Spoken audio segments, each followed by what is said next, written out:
Fala galera, professor Marcos Ferrari na área, dando continuidade aqui ao nosso estudo de gestão de pessoas, falando agora do nosso processo de desenvolver pessoas, certo? Porque as organizações, o que é o processo de desenvolver pessoas? As organizações, elas mudam, as necessidades dos clientes mudam, assim eu preciso também mudar muitas vezes e treinar, capacitar os meus colaboradores com novas habilidades. Tenho que otimizar as habilidades já existentes e angariar, agregar novas habilidades. Por melhor que tenha sido o meu processo seletivo, isso não significa que eu não tenha que treiná-los. Isso não significa que eu não tenha que desenvolver novas valências dentro da minha equipe. Muito pelo contrário, um processo seletivo vai me trazer as melhores vocações.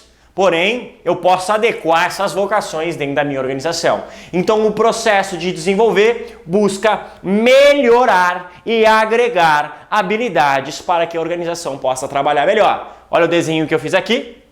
Bonequinho pequeno, vai crescendo, vai crescendo, vai crescendo. O processo de desenvolvimento busca a evolução do colaborador dentro da organização, certo? É a preocupação que a organização tem com que os seus colaboradores aumentem a sua capacidade laboral. Maravilha? Maravilha.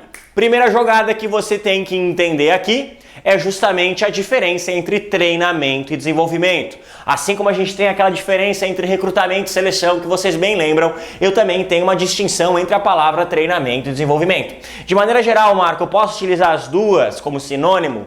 Pode. O que você tem que perceber é que determinadas questões vão buscar de você justamente essa diferença. Então, tome o cuidado que você precisa saber essa diferença. Então, olha lá, treinamento está relacionado ao cargo presente, a função que a pessoa desempenha naquele momento na organização. Exemplo, você é caixa de um supermercado.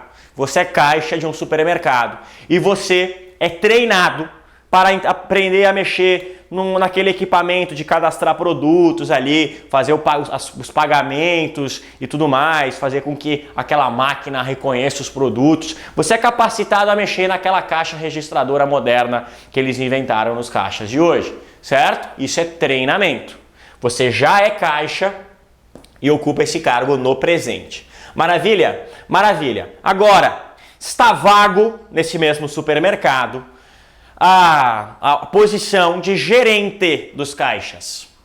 Então, você é desenvolve em você técnicas e capacidades de liderança para que você possa melhor liderar e aí sim ocupar essa posição de gerente dos caixas. Você percebe que essa posição você vai ocupar no futuro e você vai ser capacitado para um novo cargo, certo? Então a principal distinção que você mata na maioria das questões, treinamento relacionado a presente, desenvolvimento relacionado a posições futuras na organização, certo?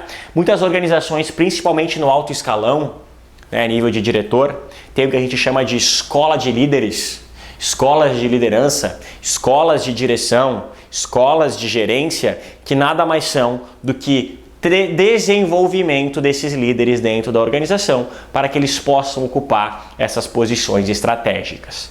Maravilha? Maravilha. Bom, vindo aqui para o treinamento ele pode se dar por dois motivos. O meio exigiu da organização mudança e a organização já está sentindo essa necessidade, quando eu chamo de uma necessidade reativa. Ou seja, a organização está reagindo depois de já estar sofrendo as consequências. E também eu posso ser proativo. Eu percebo no mercado uma demanda a qual, se eu desenvolver e treinar meus funcionários, eu posso alcançar. Maravilha? Então pode ser proativa como pode ser reativa. O ciclo de desenvolvimento, ele tem 4 etapas. O ciclo de desenvolvimento e de treinamento, ele tem 4 etapas. Vamos lá. Programação, organização, implementação e avaliação. Programação, número 1. eu percebo quais são as lacunas dentro da minha organização, eu percebo quais são as necessidades, o que eu preciso treinar, o que eu preciso desenvolver, quem eu preciso treinar, quem eu preciso desenvolver, que tipo de método vai ser utilizado, que tipo de necessidades eu preciso melhorar. Perfeito? Perfeito. Passada a fase de programação, que nada mais é do que o planejamento desse treinamento, porém não confunda o termo programação com planejamento. Você pode entender como conceitos semelhantes, mas uma coisa é uma coisa, outra coisa é outra coisa. Planejamento é uma das etapas da programação. Organização é quando eu vou angariar esses recursos e efetivamente alinhar eles, alocar esses recursos, organizar esses recursos para que eu possa fazer o treinamento. Implementação é a mão na massa, você vai executar esse treinamento. E aí, avaliação. Por fim, você vai perceber, comparando os resultados alcançados com os objetivos que foram estabelecidos, se você chegou ou não no resultado final. Maravilha? Maravilha. Então, essa é a grande sacada. Perceba, é um ciclo, logo eu tenho retroalimentação. Show? Show. Vamos lá. Existem duas técnicas, depois outras subtécnicas relacionadas a elas, para que você possa ter o treinamento. Treinamento de duas formas. Um deles, o treinamento de disseminação de informações, quando eu preciso fazer com que o meu colaborador aprenda sobre algo relacionado à empresa. Vamos supor que você trabalha em uma dessas empresas de eletroeletrônico, certo? Você Bahia, Ricardo Eletro, Magazine Luiza, essas aí. Estou fazendo propaganda de graça. Aí, quando você trabalha lá, normalmente os vendedores trabalham numa área específica. Se você trabalha na área de eletrônicos, por exemplo, você vende uma câmera igual essa que eu estou trabalhando aqui, você tem que aprender quais são as funcionalidades da câmera, para que ela serve, quais são as características, certo? Como ela funciona e tudo mais. Quantos megapixels, a marca, Como você pode fazer isso? Primeiro, você pode ler o manual, técnica de leitura para você disseminar informações. Você lê o manual, você se informa sobre o produto, você se informa sobre a marca, tudo mais. Isso é uma das técnicas. Outra técnica, chamada instrução programada, ela pode se dar de duas formas. Instrução programada é quando eu tenho conceito e questão. Conceito e questão.